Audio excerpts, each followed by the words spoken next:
വിജയേട്ടാ നമസ്കാരം. നമസ്കാരം. തളപതി വിജയുടെ 68ാമത്തെ സിനിമയായിട്ടുള്ള ഗ്രേറ്റസ്റ്റ് ഓഫ് ഓൾ ടൈം എന്ന് പറയുന്ന സിനിമ ദ ഗോട്ട് ഇന്ന് റിലീസായിരിക്കുകയാണ്. വിജയ് ഫാൻസ് എല്ലാം ആഹ്ലാദപൂർവ്വം തിയേറ്ററിൽ സിനിമ കൊണ്ടാടിക്കൊണ്ടിരിക്കുന്ന ആ സാഹചര്യത്തിൽ വിജയിയുടെ രാഷ്ട്രീയ പ്രവേശനം നടന്നു കഴിഞ്ഞ് വരുന്ന ആദ്യത്തെ സിനിമ എന്ന പ്രത്യേകത കൂടെ ഈ സിനിമയ്ക്കുണ്ട്. അതുകൊണ്ട് തന്നെ തിയേറ്ററുകളിൽ TVKയുടെ ഫ്ലാഗുകളുമായിട്ടാണ് ഇവർ വന്ന് കൊണ്ടാടുന്നത് എന്ന് നമുക്ക് കാണുമ്പോൾ മനസ്സിലാവും. പ്രത്യേകം വിജയ് പറഞ്ഞിട്ടുണ്ട് TVK ഫ്ലാഗ്സ് നിങ്ങൾ കൊണ്ടുവരരുത് എന്ന്. അതൊരു പൊളിറ്റിക്കൽ സ്ട്രാറ്റജി ആയിരിക്കാം എന്ന് നമ്മൾ വിചാരിക്കുന്നു. ഗോട്ടിനെ സംബന്ധിച്ച് പറയുകയാണെങ്കിൽ ഗോട്ട് രാവിലെ 4 മണിക്കാണ് കേരളത്തിൽ ആദ്യത്തെ ഷോ ഉണ്ടായിരുന്നത്. അതിനുശേഷം പുറത്തിറങ്ങിയ വിജയ് ഫാൻസ് സിനിമയ്ക്ക് സമ്മിശ്ര പ്രതികരണമാണ് ലഭിച്ചുകൊണ്ടിരിക്കുന്നത് എന്ന് നമുക്ക് മനസ്സിലാവും. അപ്പൊ നമ്മൾ സംസാരിക്കാൻ പോകുന്നത് ഈ സിനിമ ഇറങ്ങിക്കഴിഞ്ഞ് വിജയുടെ ഒരു സിനിമ കൂടെ ഉണ്ട്, തളപതി 16. അത് വിനോദ് ആയിരിക്കും ഡയറക്ട് ചെയ്യാൻ പോകുന്നത്. അതിനുശേഷമായിരിക്കും വിജയ് പൂർണ്ണമായിട്ടും രാഷ്ട്രീയത്തിലേക്ക് ഇറങ്ങുക എന്നുള്ള സംഭവമെല്ലാം നമ്മുടെ മുമ്പിൽ ഉണ്ടെങ്കിലും ഇപ്പോ വിജയ് സജീവമായിട്ടുള്ള രാഷ്ട്രീയത്തിൽ ഇടപെട്ട സ്ഥിതിക്ക് ഒരു വാർത്ത വരുന്നത് വിജയ് DMKയുടെ കൂടെയും ചേരില്ല, AIADMKയുടെ കൂടെയും ചേരില്ല, ഒരു മൂന്നാം മുന്നണി വിജയ് തമിഴ്നാട്ടിൽ രൂപീകരിക്കാൻ പോകുന്നു എന്നുള്ളതാണ്. വിജയ് രാഷ്ട്രീയത്തിലേക്ക് ഇറങ്ങുന്നു എന്ന് കണ്ടതോടുകൂടി തന്നെ DMK ഒന്ന് ഭയന്നിട്ടുണ്ട് എന്നുള്ള കാര്യത്തിൽ തർക്കമില്ല. DMKയുടെ ഉള്ളിൽ, അതായത് DMKയുടെ ആഭ്യന്തരമായിട്ടുള്ള ചർച്ച വിജയെ എങ്ങനെ ഒതുക്കാം എന്നുള്ള രീതിയിലാണ്. അതിന്റെ ഏറ്റവും വലിയ ഉദാഹരണം തമിഴ്നാട്ടിലെ സോഷ്യൽ മീഡിയ ഹാൻഡിലുകളൊക്കെ, അതായത് DMK ഹാൻഡിലുകളൊക്കെ പരിശോധിക്കുമ്പോൾ അതിനകത്ത് പറയുന്നത് DMK പ്രവർത്തകർക്ക് ഇവർ കൊടുത്തിരിക്കുന്ന നിർദ്ദേശം, രഹസ്യമായിട്ട് കൊടുത്തിരിക്കുന്ന നിർദ്ദേശം, ഈ TVK ഫ്ലാഗ്സുമായിട്ട് വരുന്ന വിജയ് ഫാൻസിനെ തടയണം. അതായത് നിങ്ങൾ തിയേറ്ററിനകത്ത് ഈ കൊടി കൊണ്ട് കയറാനായിട്ട് സമ്മതിക്കരുത് എന്നുള്ളതാണ് ഈ DMKയുടെ അണിയറയ്ക്കകത്ത് നടത്തുന്ന സംസാരം. അത് അവരുടെ സോഷ്യൽ മീഡിയയിലൂടെ പരക്കുന്നുണ്ട്. നമ്മുടെ ക്യാപ്സ്യൂൾ ജയരാജൻ ഒരു ക്യാപ്സ്യൂൾ കണക്ക് നിങ്ങൾ എല്ലായിടത്തും കൊണ്ട് നിങ്ങളുടെ അഭിപ്രായങ്ങൾ വാരി വിതരണം എന്ന് പറയുന്ന പോലെ അതിന്റെ അകത്തു നിന്ന് ലീക്കായ ഒരു വിഷയമാണ്. അപ്പോ വിജയുടെ ഈ സിനിമ കൂടെ കഴിയുമ്പോൾ, ഗോട്ട് സിനിമ കൂടെ കഴിയുമ്പോൾ എന്തായിരിക്കും വിജയ് മുന്നിലേക്ക് വയ്ക്കുന്ന രാഷ്ട്രീയം?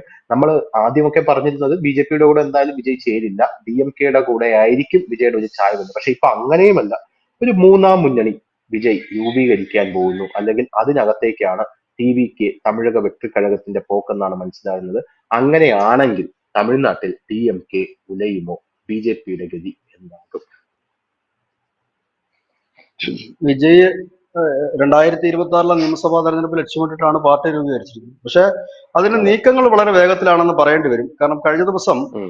ഈ കോൺഗ്രസിന്റെയും CPM-ന്റെയും ഒക്കെ ദേശീയ നേതാക്കളുമായിട്ട് ഈ വിജയുടെ പാർട്ടിക്കാർ ബന്ധപ്പെട്ടിരുന്നു. അതായത് ഇപ്പൊ വിജയുടെ പാർട്ടിയുടെ ആദ്യത്തെ സമ്മേളനം നടക്കുകയാണ് തമിഴ്നാട്ടിൽ. ആദ്യത്തെ സമ്മേളനം പാർട്ടി ഉം. രൂപീകരിച്ചതിന് ഉം. ശേഷം നടക്കുന്ന സമ്മേളനം. ആ സമ്മേളനത്തിലേക്ക് അവര് ഉം. കുറെ നേതാക്കന്മാരെ ക്ഷണിച്ചിട്ടുണ്ട്. അതിലൊന്ന് രാഹുൽ ഗാന്ധിയാണ്, മറ്റൊന്ന് നമ്മുടെ ശ്രീ ഉം. പിണറായി വിജയനാണ്, ഉം. ചന്ദ്രബാബു നായിഡു ഉണ്ട്, രേവന്ത് റെഡ്ഡി ഉണ്ട്. അങ്ങനെ എല്ലാ നേതാക്കന്മാരെയും ക്ഷണിച്ചിട്ടുണ്ട്. പക്ഷെ ഇവിടെ ഒരു പ്രശ്നം എന്ന് വെച്ച് കഴിഞ്ഞാല് ഇപ്പൊ ഇതിനകത്ത് ചന്ദ്രബാബു നായിഡുവിന് വേണമെങ്കിൽ പങ്കെടുക്കാവുന്നതാണ്. കാരണം തമിഴ്നാട്ടിലെ TDP BJP ആയിട്ട് സഖ്യമില്ല, TDP ഇല്ല. രേവന്ത് റെഡ്ഡിക്കും രാഹുൽ ഗാന്ധിക്കും പങ്കെടുക്കുന്നതിന് ചില പരിമിതികളുണ്ട്. കാരണം അവര് DMK നയിക്കുന്ന മുന്നണിയുടെ സഖ്യ കക്ഷിയാണ്. നിയമസഭയിൽ ഉം. കോൺഗ്രസിന് തമിഴ്നാട്ടിൽ 18 സീറ്റുണ്ട്, 18 MLA-മാരുണ്ട്. ഉം. രണ്ടാമത്തെ കക്ഷി എന്ന് പറയുന്നത് CPM ആണ്. പിണറായി വിജയന് ഉം. വേണമെങ്കിൽ പങ്കെടുക്കാം, പക്ഷെ പിണറായി വിജയന് പങ്കെടുക്കാനുള്ള സാധ്യതകൾ വളരെ കുറവാണ്. ഇനി CPM-ന്റെ മറ്റു നേതാക്കൾക്കും പങ്കെടുക്കാൻ കഴിയുമോ എന്ന് ചോദിച്ചാൽ അതും പ്രയാസകരമാണ്. കാരണം CPM-ന് 2 സീറ്റ് തമിഴ്നാട് നിയമസഭയിലുണ്ട്, അത് DMK മുന്നണിയിലാണ്. അതുകൂടാതെ ഉം. CPI-ക്ക് 2 സീറ്റുണ്ട്, അതും DMKയുടെ കൂടെ നിന്ന് കിട്ടിയ സീറ്റാണ്. ലോക്സഭാ ഉം. സീറ്റുകളും DMKയുടെ കൂടെ നിന്നിട്ടാണ് CPM നേടിയിരിക്കുന്നത്. അപ്പോൾ ഉം. അങ്ങനെയൊക്കെയുള്ള ഒരു സാഹചര്യത്തിൽ ഈ മുന്നണി വിട്ട് ആഹ് ഈ കോൺഗ്രസും CPM-ഉം വിജയുടെ മുന്നണിയിലേക്ക് മാറിയാൽ അത് ഉണ്ടാക്കുന്ന ചലനം ചെറുതല്ല. ഉം. ഇപ്പോൾ സ്വാഭാവികമായും മറുഭാഗത്ത് എന്ന് പറയുന്ന AIADMK ഒറ്റയ്ക്കും BJP ഒരു ചെറിയ മുന്നണിയാണ്. PMKയും BJP ഉം. എല്ലാം കൂടെ ചേർന്ന് അവർക്ക് 13 സീറ്റ് നിയമസഭയിലുണ്ട്. 4 സീറ്റ് ഉം. BJPക്കും, 5 സീറ്റ് PMKയ്ക്കും, പിന്നെ ഒരു 4 സീറ്റ് സ്വതന്ത്രന്മാർക്കുണ്ട്. ഈ സ്വതന്ത്രന്മാർ ഇപ്പൊ ഈ BJPയുടെ NDAയുടെ പക്ഷത്താണ്. അങ്ങനെയാണ് അതെ. തമിഴ്നാട്ടിന്റെ ഒരു കക്ഷി നിൽക്കുന്നത്. അപ്പോൾ വിജയ് ഉം. ലക്ഷ്യമിടുന്നത് എന്ന് പറഞ്ഞാൽ വിജയ്ക്ക് ഇപ്പോൾ ഒറ്റയ്ക്ക് വന്നിട്ട് അവിടെ ഭരണം പിടിക്കുക അസാധ്യമായ ഒരു കാര്യമാണ്. അപ്പോൾ ഉം. ഉം. സ്വാഭാവികമായിട്ട് ഒരു മുന്നണി സംവിധാനത്തിലേക്ക് എത്തുകയും ആ മുന്നണിയിലൂടെ വിജയുടെ പാർട്ടിയും വിജയെയും മുമ്പോട്ട് വെക്കുകയും ചെയ്യുക എന്നുള്ളതാണ് അവിടെ വരാൻ പോകുന്ന ഒരു പ്രധാനപ്പെട്ട കാര്യം. ഇതിനകത്ത് ഉം. കോൺഗ്രസ് കൊത്താനുള്ള സാധ്യതകൾ വളരെ കൂടുതലാണ്. കാരണം വിജയ് DMKയുടെ ഒരു ഭരണത്തിന് കീഴിൽ കോൺഗ്രസ് വളരെ നാളായിട്ട് ഞെങ്ങി ഞെരിഞ്ഞ് അമർന്ന് തകർന്നു നിൽക്കുന്ന ഒരു കോൺഗ്രസ് ആണ്. കാരണം അവർ ചോദിക്കുന്ന സീറ്റുകൾ ഉം, കൊടുക്കാറില്ല, അവർക്ക് വേണ്ട വകുപ്പുകൾ കൊടുക്കാറില്ല, അവർക്ക് വലിയ വിലയും നിലയൊന്നുമില്ല. ഇത് പറയുന്നതിന് കാരണം കുറച്ച് നാളുകൾക്ക് മുമ്പ്, എനിക്ക് തോന്നുന്നു ഒരു വർഷത്തിന് മുമ്പ്, ശ്രീ അണ്ണാമലെ തമിഴ്നാട്ടിലെ കോൺഗ്രസിന്റെ 9 MLA-മാരുമായിട്ട് ചർച്ച നടത്തിയത്. കാരണം ഉം, അണ്ണാമലയ്ക്ക് ഒരു വലിയ മാസ്റ്റർ പ്ലാൻ ഉണ്ടായിരുന്നു. അവിടെ ഈ ഉം, ADMKയുടെ പകുതി MLA-മാരെയും കോൺഗ്രസിന്റെയും മറ്റു ചെറു പാർട്ടികളുടെ MLA-മാരെയും അടർത്തിയെടുക്കുകയോ ഇല്ലെങ്കിൽ ആ പാർട്ടി തന്നെ NDAയുടെ ഭാഗമാക്കിക്കൊണ്ട് തമിഴ്നാട് നിയമസഭയിൽ 2026 മുമ്പ് പ്രതിപക്ഷ നേതാവാകുക BJP അതെ. എന്നുള്ളതാണ് അണ്ണാമലയുടെ ഒരു വലിയ ഡ്രീം. അങ്ങനെയാണ് ഉം, എങ്കിൽ ഇവിടെ ഒരു സംഭവം നടക്കാനുള്ള സാധ്യതയുണ്ട്. അതില് ഒന്ന്, ഉം, ഈ 18 MLA-മാരുള്ള കോൺഗ്രസ് വിജയിയുടെ പക്ഷത്തേക്ക് നീങ്ങുകയാണെങ്കിൽ ആ കോൺഗ്രസ് ഒന്നടങ്കം വിജയിയുടെ പക്ഷത്തേക്ക് നീങ്ങാനുള്ള സാധ്യതകൾ വളരെ കുറവാണ്. കാരണം ഇതിന്റെ ഉം, പകുതി പേർ എങ്കിലും വേറൊരു പാർട്ടി രൂപീകരിക്കുകയോ ഇല്ലെങ്കിൽ BJP-യുടെ പാളയത്തിൽ പോവുകയോ ചെയ്യും. യാതൊരു തർക്കവുമില്ലാത്ത ഉം, കാര്യമാണ്. പിന്നെ ഉള്ള 2 ഉം, സീറ്റുള്ള CPM ആണ്. അവർ ഇപ്പോഴത്തെ സാഹചര്യത്തിൽ വിജയുടെ കൂടെ പോകുമോ എന്നുള്ള കാര്യത്തിൽ സംശയമുണ്ട്. കാരണം അവരെ സംബന്ധിച്ച് ആ തമിഴ്നാട്ടിലെ തെരഞ്ഞെടുപ്പിനൊക്കെ ഫണ്ട് മുടക്കുന്നതും ഒക്കെ DMK തന്നെയാണ്. അപ്പൊ അത് കളഞ്ഞിട്ട് പോകുമോ എന്നുള്ള കാര്യം സംശയമുണ്ട്. ADMK ഉം, സംബന്ധിച്ച് അവർ ഒറ്റപ്പെട്ട് നിൽക്കുന്ന അവസ്ഥയാണ്. അവർക്ക് എന്ത് ചെയ്യണമെന്ന് അറിയാൻ പറ്റാത്തൊരു സാഹചര്യമാണ്. ഏതായാലും ഇതാണ് തമിഴ്നാട് പൊളിറ്റിക്സിന്റെ ഒരു ലൈൻ. ഈ ലൈൻ പ്രാവർത്തികമാവുകയാണ് എങ്കിൽ, അതായത് വിജയുടെ സഖ്യത്തിൽ കോൺഗ്രസ്, CPM, മറ്റുള്ള ചെറു പാർട്ടികള്, ഇനി ഭാവിയിൽ ഒരുപക്ഷെ ADMKയുടെ പളനിസ്വാമി വിഭാഗം കൂടി വന്നു എന്നിരിക്കാം. ഇത്രയും ചേർന്നൊരു വന്നു കഴിഞ്ഞാൽ അതൊരു സ്ട്രോങ് മുന്നണിയായിട്ട് തന്നെ തമിഴ്നാട് രാഷ്ട്രീയത്തിൽ വരിക ചെയ്യും. ഇതിനെ പിന്നെ ഡിഫെൻഡ് ചെയ്യാൻ കഴിയുന്ന പാർട്ടികൾ എന്ന് പറഞ്ഞാൽ BJP-യും DMK-യും ഒന്നിച്ചു നിൽക്കുക എന്നൊരൊറ്റ വഴിയേ പിന്നെ അതിന് മുമ്പിലുള്ളൂ.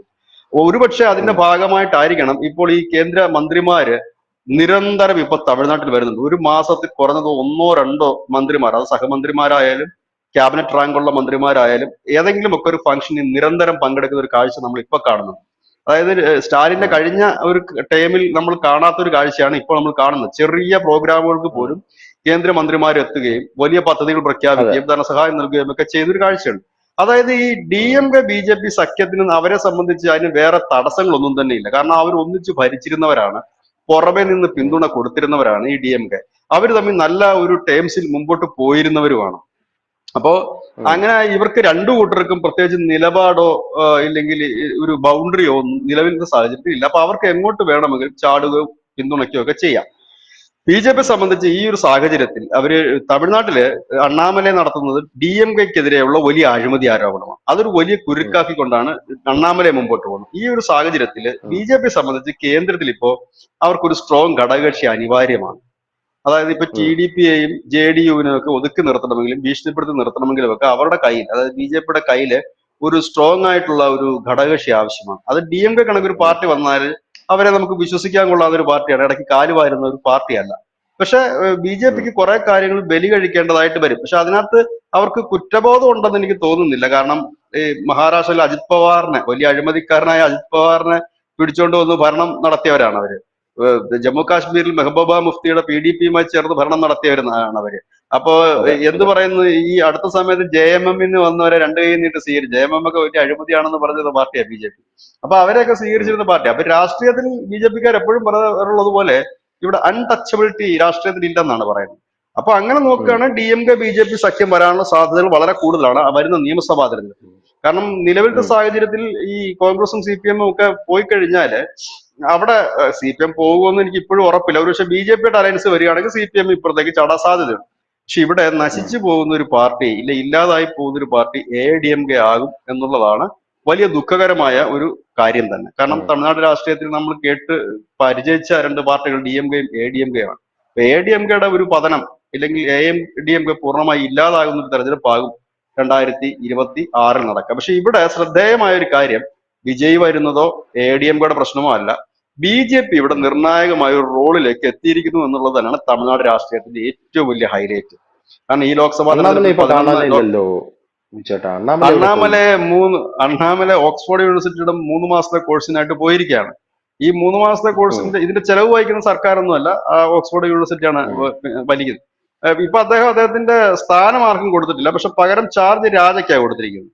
ഈ അവരുടെ ഉം, നേതാവ് തന്നെയാണ് സീനിയർ നേതാവ്. ഈ രാജ ഇരിക്കുന്ന സമയത്തായിരുന്നു BJP-യും DMK-യും തമ്മിൽ വലിയ സീറ്റിംഗിലേക്ക് പണ്ട് പോയിക്കൊണ്ടിരുന്നത്.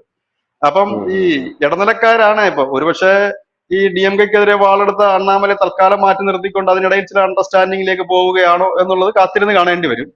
ഉം. അണ്ണാമല ഈ 3 മാസത്തെ 90 ദിവസത്തെ ഒരു പഠനമൊക്കെ കഴിഞ്ഞ് പൊളിറ്റിക്സിലെ ഒരു പഠനത്തിന് വേണ്ടിയിട്ടാണ് അദ്ദേഹം പോരുക. അപ്പൊ പോയി പഠനമൊക്കെ കഴിഞ്ഞ് അത് തിരിച്ചു ശരി. വരുമ്പോഴത്തേന് ഇവിടെ ചിലപ്പോൾ ഡി എം കെയും ബി ജെ പിയും കൂടെ ഉം. തമ്മിൽ ഐക്യത്തിൽ എത്തിക്കൂടായികയില്ല. കാരണം ഈ രാജാക്കാണ് മുമ്പ് B J P D M കെയുടെ പാലമായിട്ട് നിന്ന നേതാവിനെയാണ് ഇപ്പം ബി ജെ പി തമിഴ്നാട്ടിൽ അവരുടെ ഇൻചാർജ് ആക്കിയിരിക്കുന്നത്. പ്രസിഡന്റ് അല്ല, പ്രസിഡന്റ് അണ്ണാമല തന്നെയാണ്, അദ്ദേഹം മടങ്ങി വരുന്നത് ഉം. വരെ. അപ്പോ ഉം. അത് തന്നെയല്ല, പിന്നെ ഒരു ഡൗട്ട് വരുന്നത് ഈ ഖുഷ്ബു വനിതാ ഉം. കമ്മീഷനിൽ നിന്ന് രാജിവെച്ചിരുന്നു. രാജിവെച്ചല്ലേ? അപ്പൊ അവിടെയും ഒരു സംശയം ഉയരുന്നുണ്ട്. ഒരുപക്ഷെ ഖുഷ്ബുവിനെ പ്രതിപക്ഷ നേതാവാക്കിക്കൊണ്ട്, ഇല്ലെങ്കിൽ ഖുഷ്ബുവിനെ ബി ജെ പി സംസ്ഥാന അധ്യക്ഷ പദവിയിലേക്ക് എത്തിച്ചുകൊണ്ട് അണ്ണാമലയെ ഉം. കേന്ദ്രത്തിലേക്ക് കൊണ്ടുപോകാനുള്ള സാധ്യത ഉണ്ടോ എന്നുള്ള കാര്യവും ചിന്തിക്കേണ്ടതായിട്ടുണ്ട്. കാരണം ഉം. ഖുഷ്ബുവും രാജയും ഒക്കെയാണ് തമിഴ്നാട്ടിൽ ബി ജെ പിയുടെ തലപ്പത്തേക്ക് വന്ന് മുമ്പോട്ട് കൊണ്ടുപോകുന്നതെങ്കിൽ ഡി എം കെ ഉം. ആയിട്ടുള്ള അവരുടെ പ്രശ്നങ്ങൾ ഏറെക്കുറെ പരിഹരിക്കാൻ കഴിയും. അണ്ണാമല ഉം. കേന്ദ്രത്തിലേക്ക് പോവുകയാണെങ്കിൽ അദ്ദേഹം കേന്ദ്രമന്ത്രി ആയിരിക്കും. കേന്ദ്രമന്ത്രിയുടെ ഇടപെടലിലേക്ക് എത്താൻ കഴിയും. കേന്ദ്രമന്ത്രി എന്ന് പറയുമ്പോൾ സ്വാഭാവികമായിട്ട് ദൈനംദിന പൊളിറ്റിക്സിൽ ഇടപെടേണ്ട ആവശ്യവുമില്ല. ഉം. ഉം. അതായത് ഇങ്ങനെ ചില ഒരു നീക്കങ്ങൾ അവിടെ നടക്കുന്നുണ്ടോ എന്ന് നമുക്ക് സംശയിക്കേണ്ടിയിരിക്കുന്നു. അങ്ങനെയാണെങ്കിൽ ഉം. അത് അവർ ഡി എം കെക്ക് വേണ്ടിയിട്ട് ചെയ്യുന്ന ചേഞ്ച് ആണ്. കാരണം ഉം. അണ്ണാമലയെ നിർത്തിക്കൊണ്ട് ഡി എം കെ ആയിട്ട് പോവുക അസാധ്യമായ കാര്യമാണ്. പകരം അണ്ണാമല പക്ഷെ ഇല്ലാതെ അണ്ണാമലയും സ്റ്റാലിനും തമ്മിൽ ഇപ്പൊ വലിയ ഭായി ഭായി ആണെന്നാണല്ലോ കേൾക്കുന്നത്. രാജ്നാഥ് സിംഗ് വന്ന വേദിയിലെല്ലാം സ്റ്റാലിൻ അണ്ണാമലയെ സ്റ്റാലിന്റെ കൈ പിടിച്ച് കയറ്റിക്കൊണ്ടുവന്നു എന്നൊക്കെയുള്ള വാർത്തകൾ പുറത്തു വന്നിരുന്നല്ലോ. അല്ല, അത് വന്നിരുന്നു. പക്ഷെ അതിനേക്കാൾ രസകരമായ കാര്യം, അദ്ദേഹം ഈ എയർപോർട്ടിൽ പോകുന്നതിന്റെ അന്ന് രാവിലെയാണോ തലേ ദിവസമാണോ നടന്നില്ല, ഡി എം കെയുടെ വേറൊരു അഴിമതിയുടെ എടുത്ത് പുറത്തിട്ടിട്ടാണ് പുള്ളി ഇവിടുന്ന് ഫ്ലൈറ്റ് കയറിയത്. അത് ശരി. മൂന്നാമത്തെ ഫയല്. അപ്പൊ ഉം. അദ്ദേഹം അതാ ഞാൻ പറഞ്ഞത്, അണ്ണാമലെ നിർത്തിക്കൊണ്ട് ഒരിക്കലും ഇവരൊരു ഇതിലേക്ക് പോകില്ല. പകരം ഇവർ ചെയ്യുന്ന, എനിക്ക് തോന്നുന്നു ഇവരുടെ ഒരു പ്ലാൻ എന്ന് പറഞ്ഞാൽ ഒരുപക്ഷെ ഖുഷ്ബുവിനെ വല്ലതും അവിടെ അധ്യക്ഷയാക്കിക്കൊണ്ട് അണ്ണാമലയെ കേന്ദ്രത്തിൽ ഉം. കൊണ്ടുപോകുക. 2026 ആകുമ്പോഴത്തേന് ഈ കേന്ദ്രമന്ത്രി എന്ന നിലയിൽ അണ്ണാമലയ്ക്ക് തമിഴ്നാട്ടിൽ കിട്ടുന്ന ഒരു സ്വീകാര്യതയുണ്ട്. അങ്ങനെ ഉം. അണ്ണാമലയുടെ അവരൊറ്റയ്ക്ക് മത്സരിക്കാൻ തന്നെയാണ് അവരുടെ നീക്കം. അങ്ങനെ അണ്ണാമലയെ ഉം. മുൻനിർത്തിക്കൊണ്ട് ഒരു മുഖ്യമന്ത്രി സ്ഥാനാർത്ഥി എന്ന നിലയിൽ മുൻനിർത്തിക്കൊണ്ട് മുമ്പോട്ട് പോവുക ഉം. എന്നുള്ളതായിരിക്കാം അവരുടെ ഒരു ലക്ഷ്യമെന്ന് തോന്നുന്നു. ഉം. ഏതായാലും ഇപ്പൊ ഉം. അണ്ണാമല ഇല്ലാത്ത സമയമാണ്. ഡി എം കെയും ബി ജെ പിയുടെയും ഒക്കെ സൗഹൃദങ്ങൾ പൂത്തുലയുകയാണ് തമിഴ്നാട്ടിൽ വിവിധ സ്ഥലങ്ങളിൽ. അത് ചെറുതും വലുതുമായ യോഗങ്ങളിൽ പോലും ഇവരുടെ സൗഹൃദം പൂത്തുലയുകയാണ്. അത് വിജയിയെ പേടിച്ചിട്ടാണോ D M K B J P ആയിട്ട് ഒരു അന്തർധാരയിലെങ്കിലും ഒന്ന് കൈ കൊടുക്കാനായിട്ട് ഇതായത്? വിജയ്ക്ക് അത്ര വലിയ അല്ല ഹോൾഡാണോ തമിഴ്നാട്ടിൽ? അല്ല വിജയുടെ ഹോൾഡ് അല്ല പ്രശ്നം. ഈ വിജയ് ആ. പിടിക്കുന്ന വോട്ട് ഇവരുടെ വോട്ട് ബാങ്കിനെയാണ് തുരങ്കം വെക്കുന്നത്. അവിടെയാണ് പ്രശ്നം. വിജയുടെ ഹോൾഡ് അല്ല. അങ്ങനെയാണെങ്കിൽ വിജയ് ഒറ്റയ്ക്ക് മത്സരിക്കത്തില്ലായിരുന്നു. ഈ സഖ്യത്തിനൊന്നും അതെ പോകേണ്ട അതെ. ആവശ്യമില്ല.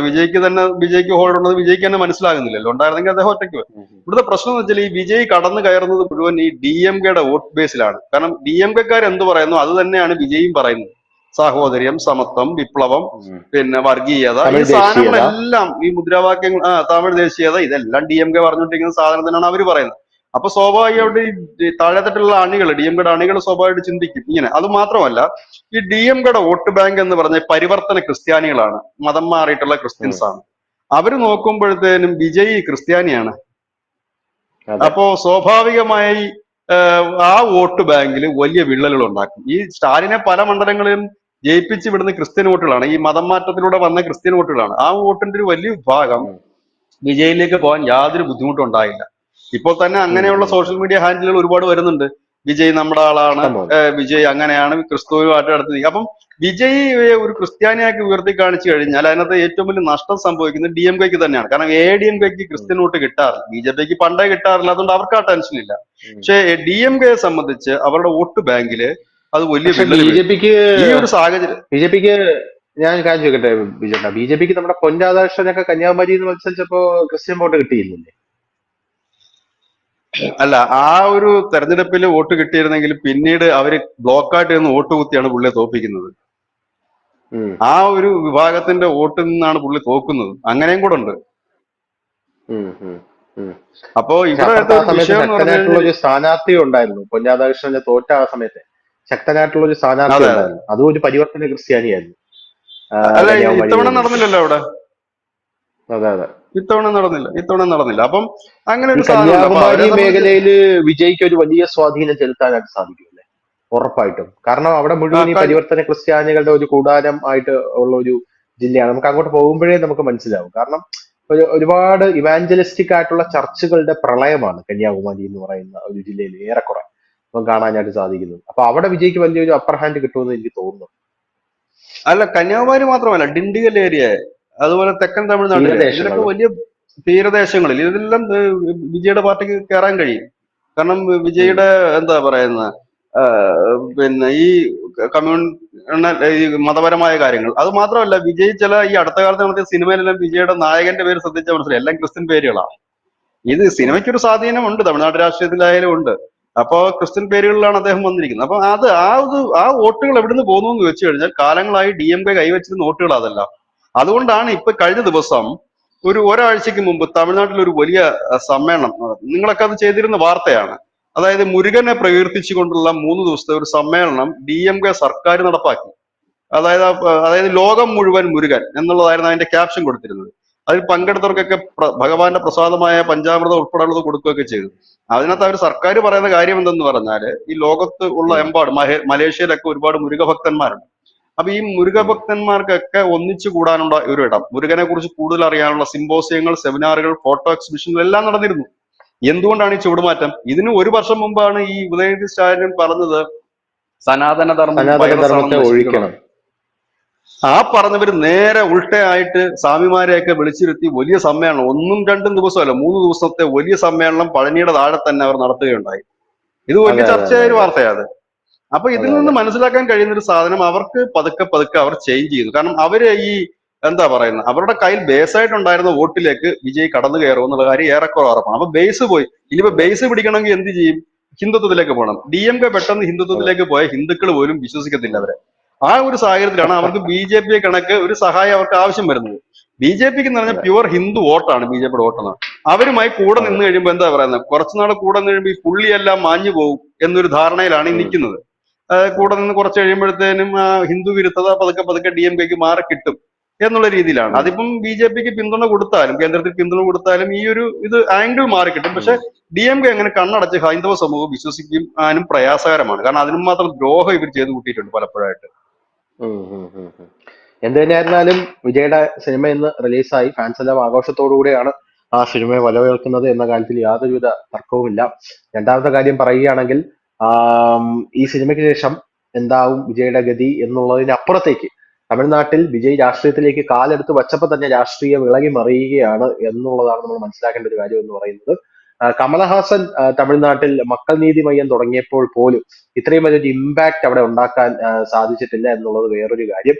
പക്ഷെ വേറൊരു നെറേറ്റീവ് വരുന്നത്, വിജയ് രാഷ്ട്രീയത്തിലേക്ക് പോകില്ല, കാരണം വിജയ്ക്ക് ഒരു ഇമ്പാക്ട് ഒന്നും അവിടെ ഉണ്ടാക്കാൻ സാധിക്കില്ല എന്നുള്ള രീതിയിൽ നെറേറ്റീവ് വരുന്നുണ്ട്.